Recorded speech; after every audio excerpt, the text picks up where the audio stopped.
Diction delivery వేరే level. ఏందయ్యా బాగున్నారా? ఈయన వస్తుంటే మనకు ఎలా అనిపిస్తుంటే కొట్టడానికి వస్తున్నారేమో అనిపిస్తుంది, మాట్లాడడానికే వచ్చారు ఆయన. ఇదేనా ప్లేస్? ఇదే లైటింగ్ ఇక్కడే వీడినే.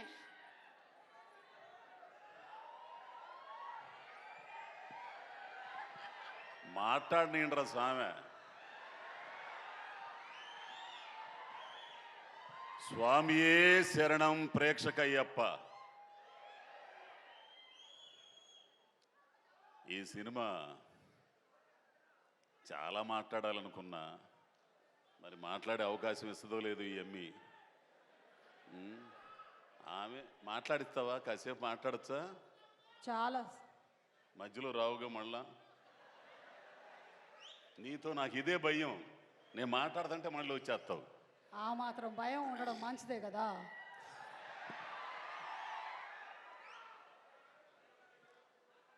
ఈ సినిమా గురించి చాలా మాట్లాడాలండి. నేను సినిమా షూటింగ్ వెళ్ళేదాకా శివ నిర్వాణ అనే డైరెక్టర్ని పచ్చి బూతులు తిట్టుకున్నా. గత్యంతరం లేక ఈ సినిమా చేస్తున్నాను అనుకొని తిట్టుకుంటూ వెళ్ళేవాడిని. ఫస్ట్ డే వెళ్ళిన తర్వాత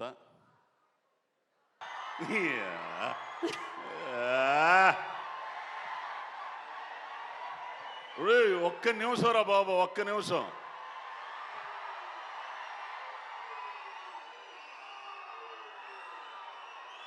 ఒరే ఆగండ్రా, ఆయన గురించే మాట్లాడాలా నేను. 2-4-5 మాటలు మాట్లాడతా. కాసేపు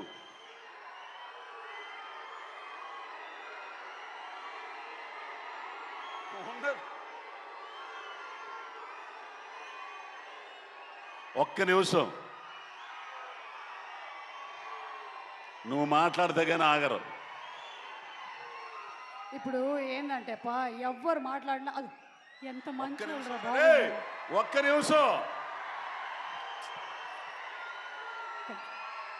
అంకుల్ మాట్లాడతారు కదా, ప్లీజ్ సైలెన్స్. ఓకే, నేను మాట్లాడు. ఒక్క నిమిషం. వాళ్ళు ఇప్పుడు మధ్యలో ఏమైనా అరిచినా అది బ్యాక్గ్రౌండ్ స్కోర్ అనుకోండి, అంతే. ఓకే,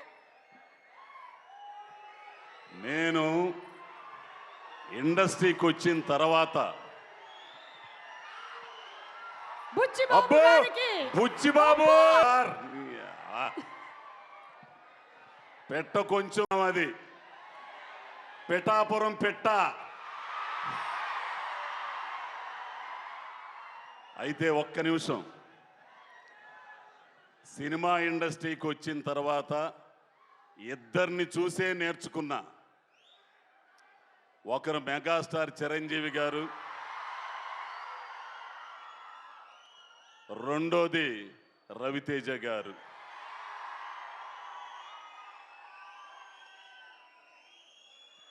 మీ అందరికీ తెలుసు, ఎటువంటి బ్యాక్గ్రౌండ్ లేదు, వెనక ఏదీ లేదు, ఛాలెంజ్ చేసి నిలబడ్డారు.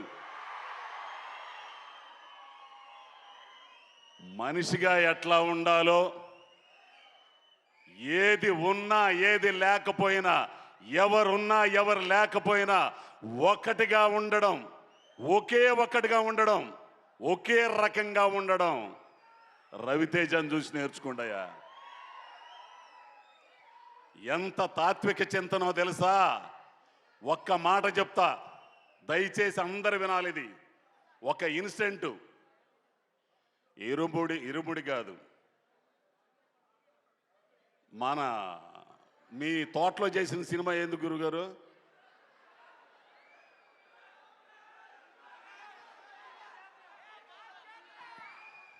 మాస్ జాతర. ఒక్క విషయం మీరు అందరు వినాలి.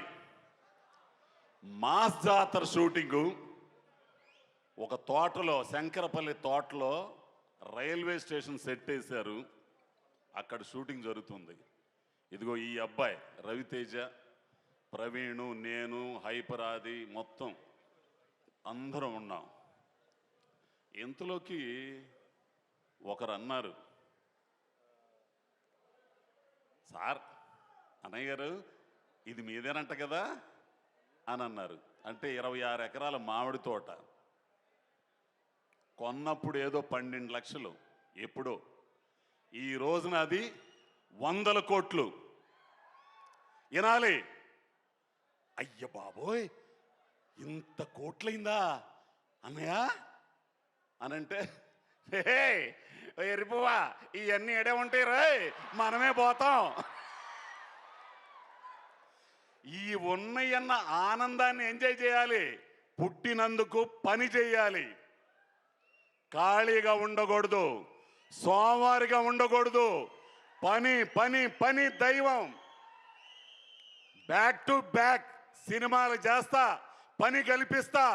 ఆర్టిస్టులకు కానీ టెక్నీషియన్స్ కానీ చేసే ఒక్క హీరో కూడా ఉన్నాడంటే రవితేజనే. కాదంటారా? హిట్టు ఫట్టు తీసవుతల్లంగబోయే ఇవన్నీ అనవసరం. తెలిసినా పని పని ఇండస్ట్రీ కొన్ని వేల మంది, కొన్ని వందల కుటుంబాలు, కార్మికులు, టెక్నీషియన్స్, అసిస్టెంట్ డైరెక్టర్లు మొత్తం 24 క్రాఫ్ట్లు ఉన్నారు. వాళ్ళకి పని కల్పించాలి. వెంటనే సినిమాలు చేసి పని కల్పిస్తున్న ఏకైక హీరో. ఇంకొకటి, ఈ విషయం ఈరోజు ఖచ్చితంగా మాట్లాడతా. ఎవడేమనుకున్నా సరే వస్తారు. ఎవడి టాలెంట్ ఆడుంటది ఇక్కడ, ఎవడ ఆట ఆడతాడు ఇక్కడ, ఒకడు నియంత్రించలేడు. తెలుసు, అర్థమైంది. ఎవరన్నారు ఈ మాట? రంగస్థలం దెబ్బతో మేము ఆడడానికి వచ్చాం, మాకు ఆడడానికి అవకాశం ఇచ్చారు మైత్రి వాళ్ళు, సుకుమార్ గారు. ఇక ఆట ఆడడం బిగిన్ చేశాం. టాలెంట్ ఉన్నోడు ఉంటాడు, టాలెంట్ లేనోడు సర్దుకుని వెళ్తాడు. అవకాశం ఇచ్చి పిల్లి మెళ్ళలో గంట కట్టినోడు గొప్పోడు. అటుంటోళ్ళు మైత్రి వాళ్ళు, సుకుమార్ గారు. ఇది ఖచ్చితంగా చెప్తా నేను. ఇది అర్థమైందో లేదో మీకు ఒకసారి రివిజన్ చేసుకోండి. ఎవడబ్బ సొత్తు కాదు ఇండస్ట్రీ, టాలెంట్ ఉన్నోడిది. అటువంటి టాలెంట్ ఉన్నోళ్ళని పిలిచి రెడ్ కార్పెట్ పరిచే సంస్థలు ఉన్నాయి. అటువంటి దాంట్లో మేని వన్నెది మైత్రి మూవీస్. ఇక సినిమాకి వస్తా. రవితేజ గారితో నాకు ఎంతో మంది హీరోలతో పనిచేస్తున్నా. అల్లు అర్జున్ గారు, రామ్ చరణ్ గారు, మహేష్ బాబు గారు పనిచేశా. కానీ ఆ పిల్లోడితో ఉన్న అనుబంధం, అబ్బాయి ఏ జన్మ బంధమో కానీ నువ్వు ఉంటే ఈ డయాసు, ఈ పబ్లిక్ సమక్షంలో చెబుతున్నా,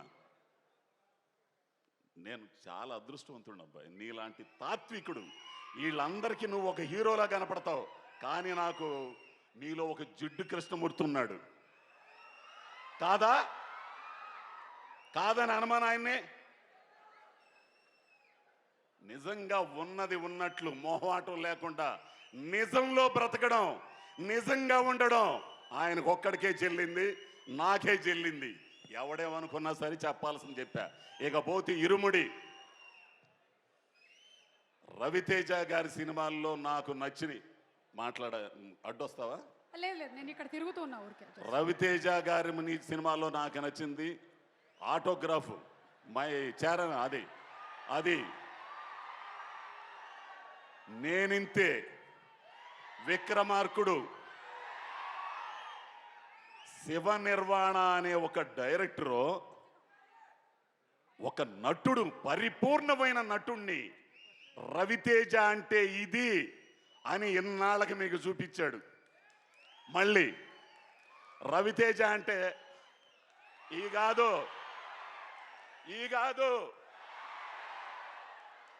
దీంట్లో నటుణ్ణి చూస్తారు. ఆడపిల్లలు రవితేజలో వాళ్ళ నాన్నను చూసుకుంటారు. నాన్నంటే ఇలా ఉండాలి, ఆడపిల్లల్ని చక్కగా చూసుకునే తండ్రి అంటే ఇలా ఉండాలి, వాళ్ళకి భరోసా ఇచ్చే తండ్రి అంటే ఇలా ఉండాలి, వాళ్ళ ఒంటి మీద చెయ్యేసిన వాళ్ళని ఒక రకంగా చూసిన చెండాలు తీసే తండ్రి అంటే ఇలా ఉండాలనే సినిమా ఇది. ఒక అద్భుతమైన కథ. అబ్బాయి శివ నిర్వాణ, నీ గురించి చాలా చెప్పాలా, ఇప్పుడు చెప్పను, సక్సెస్ మీట్లో చెప్తా.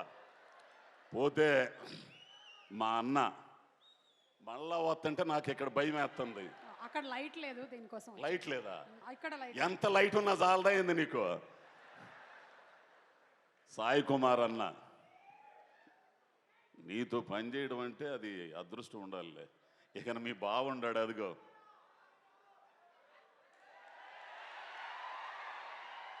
చిన్న పదం కాబట్టి 21వ తారీఖున రిలీజ్ అవుతుంది. ఆ రిలీజ్ అయ్యేదాన్ని థియేటర్లోనే చూడండి. ఈ చెత్త బొంగు ఇవన్నీ ల్యాప్టాప్లు వీటిలో మాత్రం చూడద్దు. ఏంది ఎమ్మటనే ఇదేంటో నాకు అర్థం కాదు. హాల్లో వేస్తానే ఉంటారు, ఒక 10 నిమిషాలు వీడు ఇక్కడ చూస్తుంటాడు. ఇది ఎట్ట సాధ్యమో పెద్ద పెద్ద వాళ్ళందరికీ మీకే తెలియాలా? తప్పురా బాబు, ఇదంతా అడ్డుకోవాల్సింది ఇదిగో ఈ జంజియే మీరే అడ్డుకోవాలి. పైరసీ కానీ దాని అమ్మ మొగుడు ఏదన్నా కానీ. కాబట్టి అందరూ కూడా దీన్ని విజయవంతం చేసి అద్భుతమైన సినిమా, మీ అందరి జీవితాల్లో నిలిచిపోయే సినిమా. ఎందుకంటే కొన్ని సినిమాలు రంగస్థలం, పుష్ప ఉంటాయి, అట్లానే ఇరుముడి కూడా ఆ కోవలోకి వచ్చే సినిమా ఇది. థ్యాంక్స్ నన్ను భరించినందుకు. ఇప్పుడు దాకా ఇంకా ఎన్నో చెప్పాలనుకున్నాను అబ్బాయి, అక్కడ మాట్లాడతా.